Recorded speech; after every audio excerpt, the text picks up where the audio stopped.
to lie, won't stop to lie, can't stop to lie, won't stop to lie, can't stop to lie, won't stop to lie, ain't no Chico, just be smooth. Welcome to another episode of TechDontSleep Podcast. It's your boy Bill McCleskey in the building, as usual. And we got a hot guest in the hot seat today, Eric Meriwether, the one and only, the Murfreesboro mayor. Yes, sir. Yeah, in the building, man. And listen, Eric is a professional in the financial industry, so we're going to talk about what he's seen in the financial industry as it relates to how technology has impacted that industry.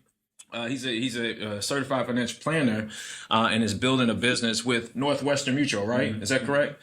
All right, is it okay if I say that? Yeah, so I actually do not have the CF, the Certified Financial Planning designation. Okay. That is a designation. Okay, that's a certification. Okay, got you.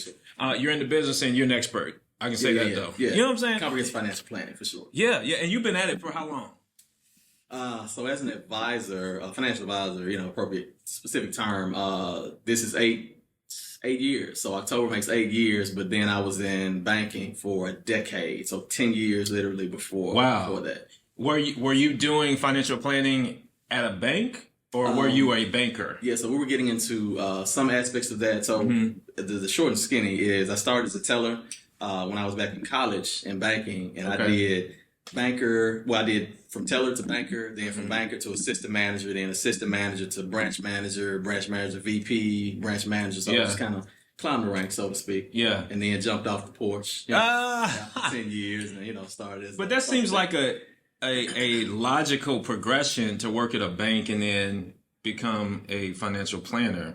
Did it just make sense to you, or why didn't you want to climb the corporate ladder at the bank? Yeah, man. So it definitely made sense to me, and you would assume that would be the trajectory, but that's not always the case. But for me, they always say no, because I got a lot of friends that are bankers. Shout out to all of them. Yeah. But for me, what I learned early on is that if you look at the person that you aspire to be, and usually that's going to be, it could be a level or two above and beyond where you are, and you look at their life, and that would be indicative of what your life is going to look like. And when I looked up a couple of levels that way, I ain't really want that. And so with what, I'm doing now, it's more of a thing to where it's inverse. You start working very, very hard, in the beginning, and the longer you're in it, it's definitely still work, but it's a lot more autonomy, flexibility, income potential, etc. And so it's the opposite of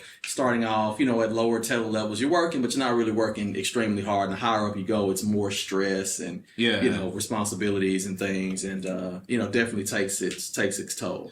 Listen, man, you just dropped a nugget though. I don't want to just skip over that. Like, I want people to get the fact that, as a business professional or an entrepreneur, like when you look at somebody who's ahead of you, maybe a couple of positions ahead of you, your boss's boss, and if their life is not where you want to be, maybe you shouldn't try to follow that track, Sure, that's it. And that's just practical, really, So I was always told to take advice from people who are where I want to be, Absolutely. And if I look at somebody's life or lifestyle and it's not where I want to be, why am I taking their advice or why am I trying to follow them? Sure. Yeah, man. So you were in banking for about 10 years and then you got into financial planning. Yeah. So how hard was it? Because from my perspective, and you correct me if I'm wrong, when you start in that position, it's pretty much full commission, right? You could say that, or you could say we're paid. I guess it depends on what firm you go with as well. But absolutely. I mean, you get commissions based on the families or folks that you're helping, right? So how was that first year or two like trying to build your book of business? Yeah. So for one, it does vary from firm to firm because there are some firms that start off paying some kind of salary and then it tapers off, which basically is like training wheels financially until you get to the point where you can stand on your own. But I didn't go that route. I went, essentially you could say you eat what you kill, essentially. You know? And so the people that I was able to help and serve during the early years, that is, 100% where my income and pay came from. And so for me, I always said, I'll never forget the first time I spoke with the individual that is with the firm that I'm currently practicing with. I told him, there's no way no way I'm doing this. You know what I'm saying? I got a really good situation. I had salary, I had bonuses, commission. I'm not leaving that. Plus, I got $2 in daycare. But God said that this was going to be the path that I would walk. Now, how did God say it though? Like, what was the trigger for you? Yeah, so there were a number of signs, and we don't have enough time, but I'll try to make it as short as possible. So there was a gentleman at my church that is a mentor of mine, and he was a financial planner.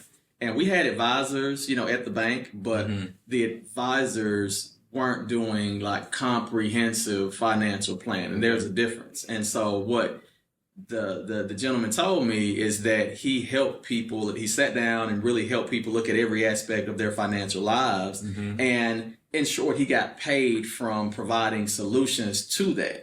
Okay. And I'm like, okay, so it's not just about I've got this money, here you go, like how much can you make for me? I need this insurance. It was more comprehensive. And so for me, it's like, wow, that's what I want to do. Like I didn't know exactly what it was, and I always tell folks that like I felt like I was on the right street or expressway, but I was in the wrong lane. You know what I'm saying? With banking. Absolutely. And so once I heard that, I'm like, that's my lane. Yeah. Right. That makes sense. And so I didn't know exactly how, because what I thought I would do is join another advisor and help to work their book of business, etc. But it was kind of like, if God feeds the birds, etc., then that was shown to me just by small things. Like it would be, there was a time where there were certain goals. You know about goals in corporate, right? There were goals, and I had done everything that I could do. The team had done everything that we could do, and we were short on this one particular goal. And it's like, we have literally like 5 minutes before the branch closes. It's a little lady sitting outside, and it's just like outside in the waiting area. So I walk out. She's like, yeah, I have a check here. I want to talk about opening an account. I'm like, okay, come on back. And that, I think our goal to reach was like 127,000. The check is for like 130,000. Wow. And it was like, okay. Wow. Like I had done all I could do. Yeah. Inspired, push. We on the phone calling. We done everything we could do. But that happened. It's like, wow. And it was like 3 other instances specifically that happened like that within a 3-month time frame. Yeah. And just the conversations I was having with people showed me that, okay, you have support. There is a bridge, right? You're not just jumping out. There's a parachute that's going to be there. It may not come out immediately, but you're gonna be okay. Yeah. And so it was just and then my wife, my biggest supporter, like she was like, yeah, absolutely, 100% do it. Yeah. She had just went back to work. I had $2 in daycare, and it was just like I saw the path. Like, okay. And then the motivation for me being inspired to really help and educate around financial literacy, because we have this wealth gap, right? Sure. Racial as well as just the classism, There's one conversation going on in wealthy communities. There's a totally different conversation going on in communities that don't have the wealth. Yep. And so as I learned, it's like, well, I have no choice but to do this. And now, I work with people in like 22 states. I couldn't do that at the bank, Okay, gotcha. And so that was, again, some of the confirmation and motivation, short as I can make it. It's a lot more, No, I mean, and it sounds like faith, you know what I mean? It's like you jumped out, like you said, you jumped out the porch. Yeah. And you had to have faith, but you were aware of how God was providing for you leading up to that. Yeah, for sure. And you recognize that. Well, man, I'm interested to know, like, specifically in that first year, how is your regimen or your work different than it is now? Like I know you're building a team now. We kind of talked about that beforehand. And so how's the work different, or your activity? So what's very interesting is it's, believe it or not, it's more now because I moved into more work. I would say, in terms of the volume, the regimen, because starting out, it's just, you're meeting with who you can, where you can. And so I'm working hard, working a lot of hours. And so now it's less hours because I don't have to work on Saturdays and Sundays and till 8, 9 o'clock.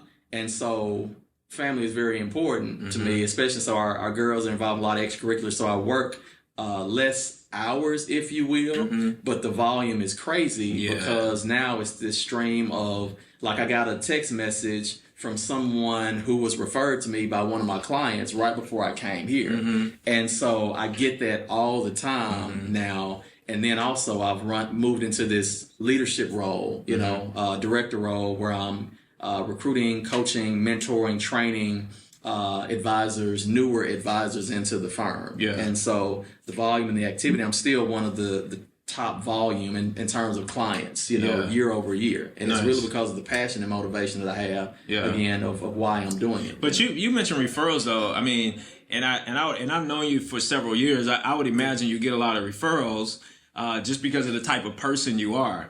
But talk about how important, your personal brand has played into you building your business and building that volume. Yeah, man, I think the personal brand is 80% of it. I believe it's roughly 80%. I was told when I first started in the business that your success within the first year in the business, or you can say first 6 to 12 months, is based on the way that you lived your life and what you did professionally, like 5 to 10 years prior to that.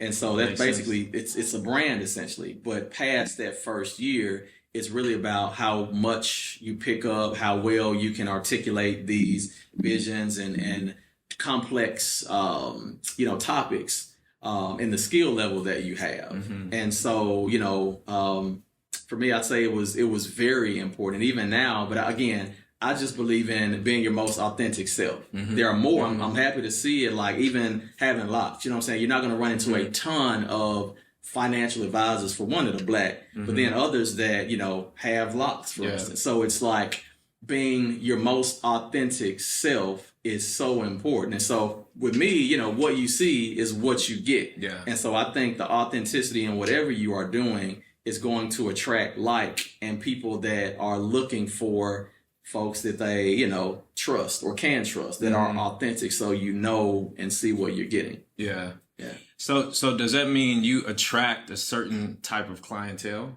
I would say that I attract really genuine people. I have one of the most diverse practices out of advisors or people that I know. And so what I will say is, because I learned corporate and how to communicate, in most situations in corporate, I was the only one that looked like I did. I was the youngest one, and not in every case, right? But a lot. I was the youngest one in many cases. And so most of the people that I was serving, even at the bank and working with, didn't look like me. Yeah. And so and older people, I got very comfortable being uncomfortable. Sure. The difference is now, though, is I can meet with, that multimillionaire, but I can also meet with somebody, out the hood, or, what I'm saying? Like someone that doesn't have any financial multimillionaire can be in the hood, man. You're right. Well, somebody, I get what you're saying. I get what you're saying. No, that's awesome, man. Because, I'm a big believer in like taking our past experiences and being able to apply that to a current opportunity. So really taking that experience from the bank and engaging diverse clients really helps. Sure. And you went to MTSU, right? I did. Now, where are you from originally? Memphis. You from Memphis? Okay. Yeah. Okay. Where'd you go to high school? I went to the Overton. Overton High School out east. Where'd you go to high school, Sierra? Fayette County. Oh, okay. It's at Sumner, right? That's in Somerville, but I know where Overton is. Okay. Yeah. You closer to Humboldt, right? No. I'm sorry. We kind of got off. All right. So I want to talk, man, about. I want to get to you building your team, but I want to talk about, since you've been in the business for about 8 years, like what you see, how you've seen technology impact the industry, especially as it relates to individuals investing on their own, or versus leveraging, a professional. Yeah. So it's many different facets of it, but definitely start speaking to that. So what I found is, when you had the era of the robo-advisor, if you will, right, we can go online and invest, and what I tell people is the financial aspect of planning, right, investing, that it's really simple, right, because it's just math, right, math, numbers, formula, etc. Where most people struggle is psychologically and behaviorally, right? There's a study that was done by Vanguard, referred to as the value of an advisor. And it says an advisor is worth basically 3%. So working with an advisor is worth paying them 3%. And a big aspect, I can't tell you how many people I have helped and how much money that folks have saved or I've saved people by them coming to me and saying, hey, we need to sell this or, move my money to cash or whatever. And it's like, okay, well let's talk about this. Right. And it was one lady I think about that we had a conversation and she was adamant on making this move. Had she made the move and sold those assets, she would have lost out on literally like $20,000 over a 6-year period, right? Had she been just left to her own vices and we weren't working together, and in this particular case, believe it or not, we were not. It was a relative of a client that I spoke to because they wanted me to speak with her, and after that, I got the account. Right? But it was months after that conversation when things rebounded, if you will. She's like, okay, that guy knew what he was talking about. I want to move on to you. Right? And so that's what I've seen. But you do have some do-it-yourselfers that do okay, but it's during times like this. And I've said for millennials that hadn't invested past these past 10 years, right before like last year, 2020, no matter what you invested in, just about you were up. Even the whole crypto, all of that, you were up, right? You couldn't lose money. Nobody could lose money. But then when this hit, it's like, oh my God, like I don't know what to do. And that's why we saw when COVID hit, leading up till even now, there was an increase of people looking for financial guidance. And that's where the value comes from. You can't put really a number. You can't put the number. Of course, they say it's 3%, but it's hard to place value, on that because you got these options where you can do it yourself, but do you know what you're doing? And most people don't really know how the market works and understand exactly what they're doing. A lot of people, I'll just say, because most people don't. And most people aren't professionals. So you guys have gone through some type of training, and you've been in the industry. It's what you do every day. So I mean, you're definitely probably ahead of the curve than most people. So I remember when like COVID hit. I think it was during COVID when GameStop and AMC were like the hot stocks, and you got these mean cryptos and all that. So what do you think about? Because now it's so easy to jump on one of these apps, these financial apps, and put some money in there, right? And the fintech, movement, so to speak. But so how do you? What's your feedback on that? Like, even if somebody has an advisor to throw some money at. In Russell 2000 or S&P 5, whatever. On their own, outside of, a plan you may have put together for them. So what's the recommendation or, I guess thoughts on people investing outside of a plan? Because, and this is what I'm asking this, because it's so accessible. I mean, you can download the app. I could be investing today. Like in the next 10 minutes. You know what I'm saying? Versus going through... And today, obviously, with social media, and you can jump on TikTok, and Mark Cuban can say something, you can be like, "Oh, I need to jump into energy," whatever. For sure. So I don't know. Like I'm sure you get people calling you say, "Hey, what about this? I heard Warren Buffett say this." Like, so Preface was saying this is not advice. This is not advice, but outside of you should be diversified, right? We should have emergency fund. We should have money that's for the shorter term, midterm, and long-term money, right? So it's all about people having money specifically for the things they need it for when they need it. And so, my philosophy generally is if you have your plan right established and you know that you've got pretty high likelihood, call it 85, 90, 95%, that you're going to hit your goals and targets, and you've got extra money left over, have at it by all means. And I think a lot of people, you can sit and talk to people or they can read things, but many people learn by doing, right? And so I think the people that learn by doing, sometimes they say experience is the best teacher. And so the other thing I always tell people is if you're investing on your own, you're not 100% sure like what you are doing, you have to be okay with losing that money. If you can be okay with that, fine. But you definitely folks want to educate themselves, and that's, again, reading. And I do always recommend talking to a professional, right? Because most professionals, when you have your plan in place, right, and you're good, the professional isn't necessarily going to be against you doing other things outside of that, right? And that's actually called home run, because you got safe money, aggressive money, and home run money. And so the home run money, that's you. I can't make anybody rich as an advisor, right? I can take money, we can take money as advisors and help to grow that. But in terms of actually making someone rich, that's typically done on their own. Like your business, right, is going to make you wealthy, right? People's businesses or ventures will make them the money, and then we help with investing and allocating the money in a way that is going to be sustained and grow over time. Yeah. What do you consider rich? It all depends on the individual. I knew you were going to say that. So rich, I will say, we can redefine. So rich is making a lot of money. We have a lot of people that are rich. They can afford to buy a Benz. They can afford to go and get a mortgage and pay $3,000-$4,000. That's not being wealthy. That's just having money.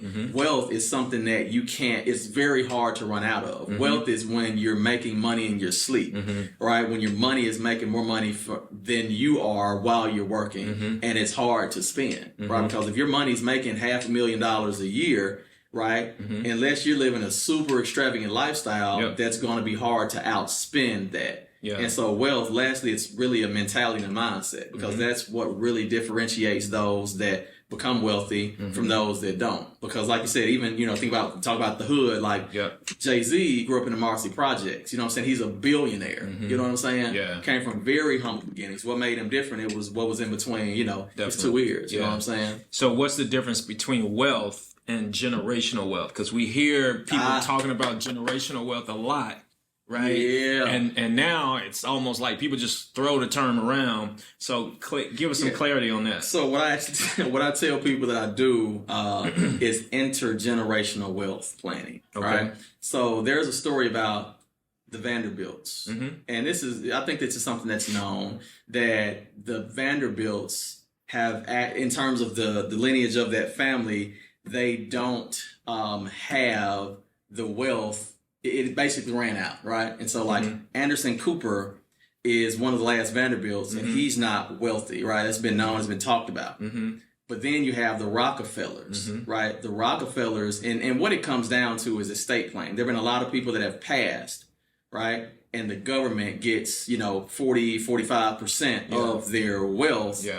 And if that it's estate planning. So there's certain things that need to be in place, and the Rockefellers actually had certain things in place through estate planning, proper legal documents, insurances, trusts, etc. That has to be involved in a part of the process to get to the generational wealth, because the system is set up, right, for the IRS to receive, high taxation on high income and high net worth individuals. And so unless you're doing something, and that's why the good book tells us that a good man, or woman, leaves an inheritance to their children's children. What's more important than the money is the knowledge of what to do with the money once it's obtained and received. And that's where the intergenerational wealth or generational wealth comes in. So you got the wealth, and then you got the generational, and then you got the intergenerational, which exceeds and continues generation after generation. Yeah. And that's more impressive to me, like to be able to continue to teach that to each generation, or to pass that down. Because we pass down a lot of stuff. We pass down recipes, and we pass down all this other stuff. For sure. But teaching folks how to create generational and, like you said, intergenerational wealth. Yeah, that's the first time I heard that term, bro. Intergenerational wealth. Wow. So Eric, give us, I love to have conversations where people can listen and have some practical takeaways, right? Take away something that they can, apply today or this week. And so my question is, when it comes to money, when it comes to managing money, what are some mistakes or some things that we can stop doing or start doing as individuals that you notice kind of a trend of, hey, if you just stop doing this one thing? Because I heard you mention a lot of times the money is the money, the numbers is the numbers, it's about behavior. Yeah. So what are some behavioral changes that you see that can impact us positively as it relates to money? Yeah, I think the first thing is when you receive an increase or raise, don't spend all the money. Okay. I have this philosophy that I will generally, implement with clients and encourage people. If you receive a raise, a 50% raise, right? Hypothetically, because sometimes that's a big raise. It's a big raise. 50%. That's a new job. Exactly. So Yeah. people will leave one job. Yeah.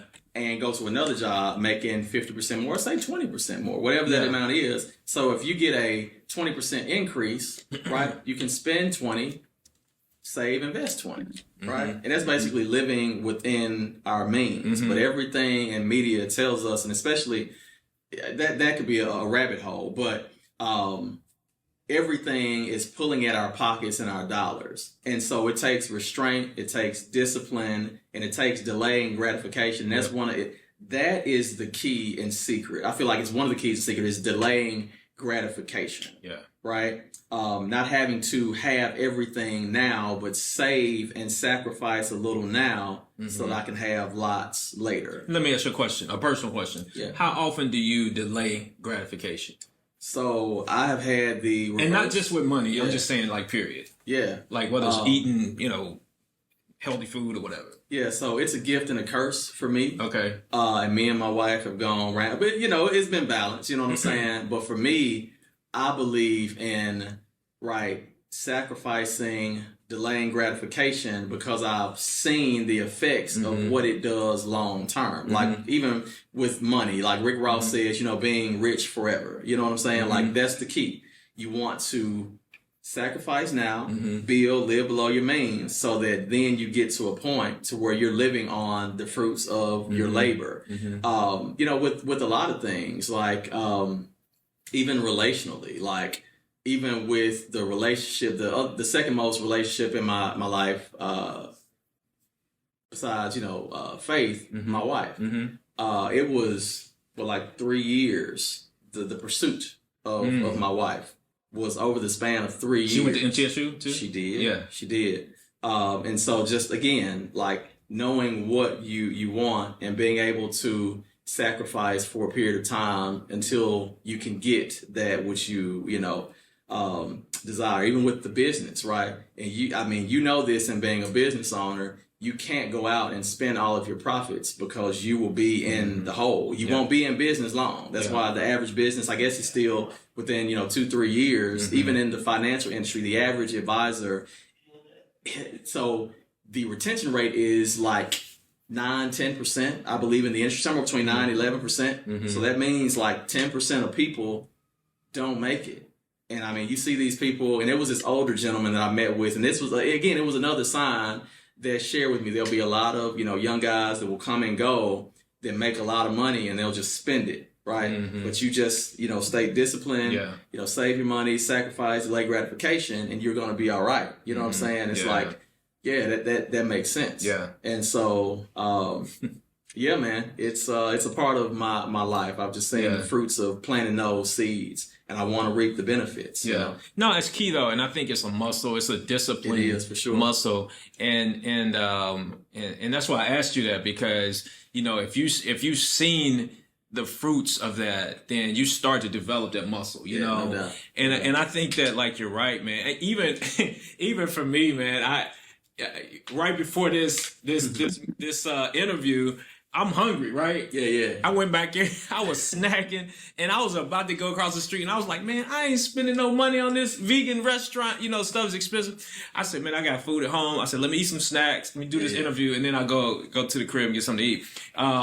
Because I know that, I don't want to get in the habit of, spending money frivolously or spontaneously. But I think the point is have a plan. Yeah, for sure. Because if you got a plan, even if I said, here's my budget for spending money, then every week, then I got a plan, and then it's all in, and it goes into the plan. Well, listen, man, so where do you see this industry going? Because you've seen it change. You've seen technology impact the industry, and like you call it, like robo advisors. You've seen that happen. And the accessibility, crypto is up on us, and like, what do you see like happening in the next 5 to 10 years that's really going to change how we manage our money? So I think one other aspect is with the pandemic, we saw a shift. 90% of my meetings, well, maybe 80 because of the people that are out of the area you have to do, virtually. But before the pandemic, 80% of, most of our meetings, I'd say, were in person. And even before that, maybe a couple of years before that, most of the applications, paperwork, investments, insurances, all of that was done via paper. 100% of all paperwork, applications, etc., are done electronically now. And then also, I'd say it's flipped, 90 to 95% of my meetings are virtually now. Even if it's someone that's in the same city, that's Murfreesboro, local. It's local. It's 15 minutes down the street. Yeah. It's just more efficient to hop on the line, call or virtually.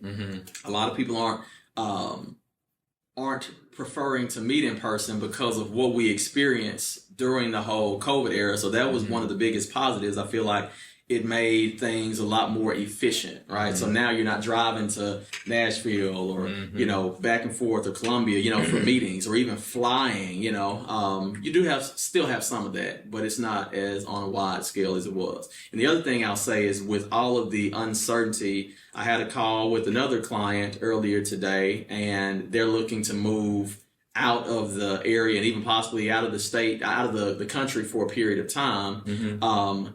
And so what I've seen is with everything going on, people are seeking relationship, right? And someone they can actually talk to, someone that knows their situation. What I'll say is no matter how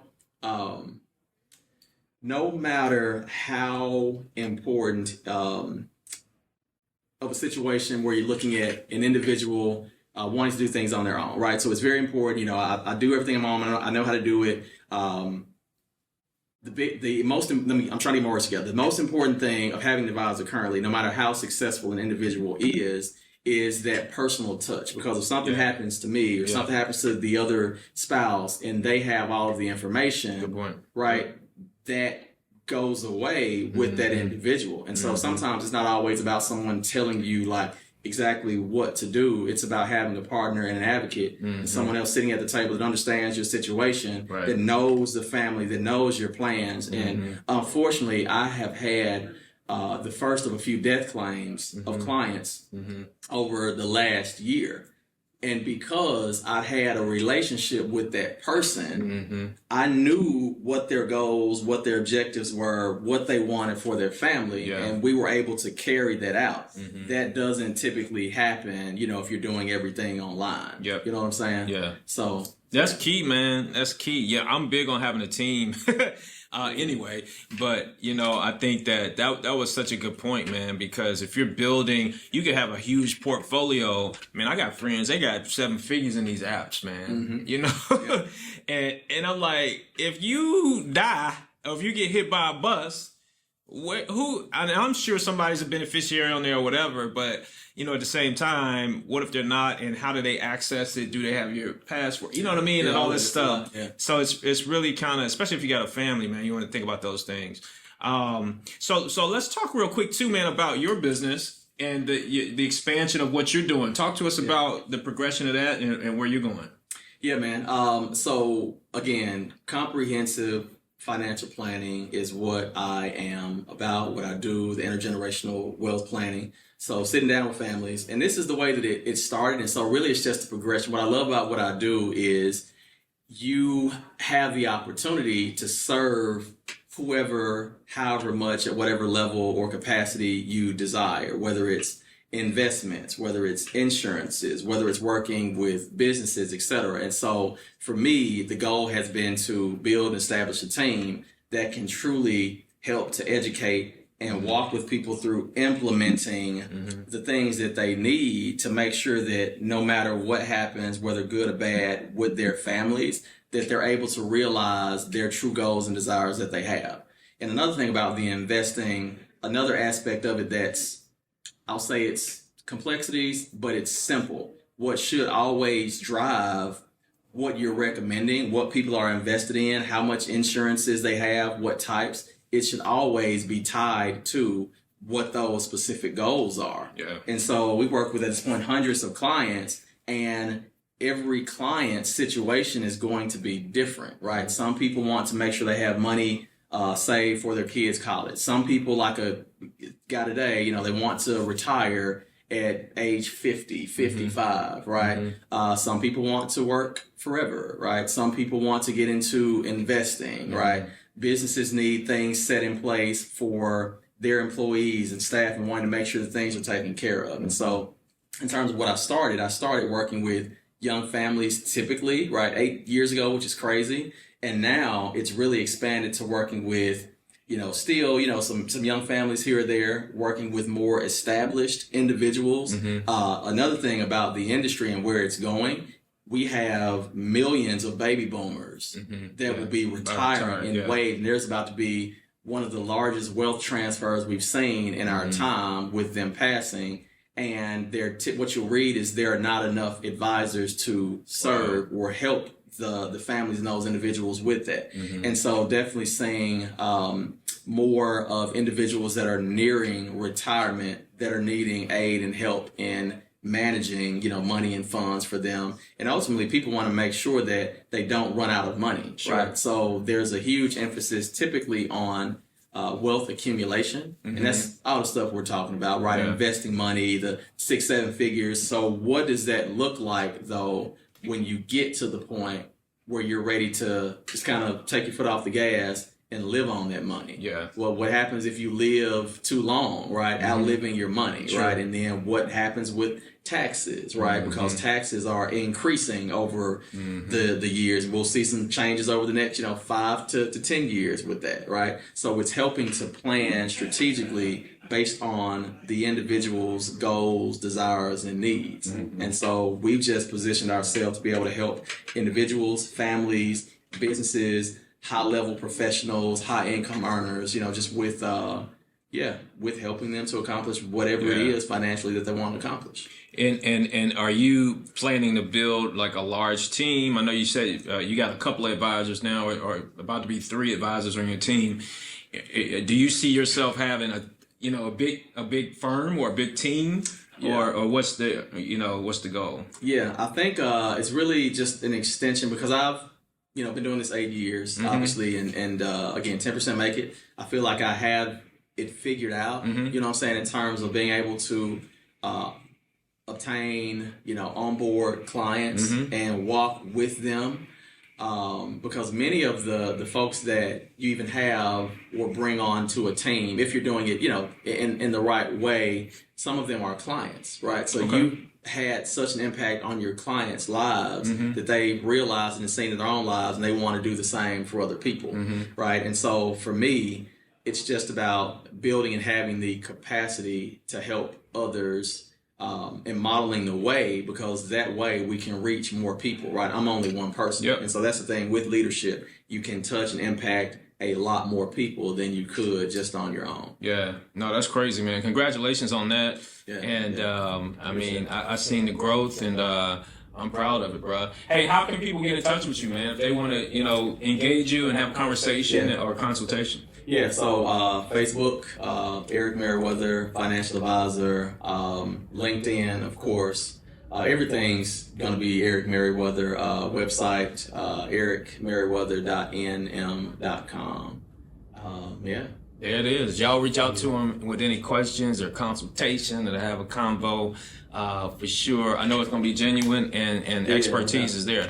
Guys, if you're not following us on social media, make sure you're doing that. You are tripping if you are not. TechDontSleep is the handle on all social media platforms and on YouTube as well. And we appreciate our sponsors for plugging in and sponsoring the podcast and events coming up for Q3. Podcast sponsors are Comcast Business, Spectrum VoIP, and TPX. We appreciate you, TPX, for jumping in there and being a sponsor for Q3. Hey, y'all. Appreciate y'all. See y'all next time. Thanks again, man. Yes, appreciate having me on, brother. Peace. All right. Can't stop to lie, won't stop to lie. Can't stop to lie, won't stop to lie. Can't stop to lie, won't stop to lie. Ain't no Chico, just